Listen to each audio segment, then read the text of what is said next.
Welcome to McPlum, simple solutions served daily.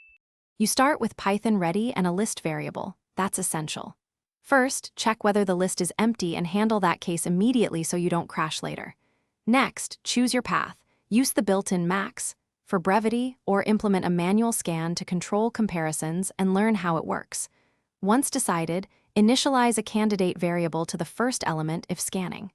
Make sure to test with varied data types so your approach is safe.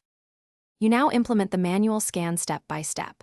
Start by assigning candidate equals LSD0, then loop from index 1 onward comparing each element to candidate. If the current item is greater, assign candidate to it. This keeps the largest seen so far.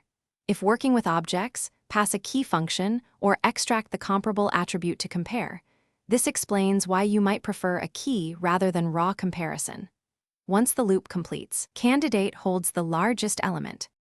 You finish by returning or printing the found maximum and validating results across edge cases like negatives and duplicates. If you used max, know that max list key equals handles custom criteria cleanly and is concise. Make sure to profile if lists are huge. Consider using streaming or chunk processing for memory limits. If something goes wrong, check for type error from mixed types and either normalize inputs.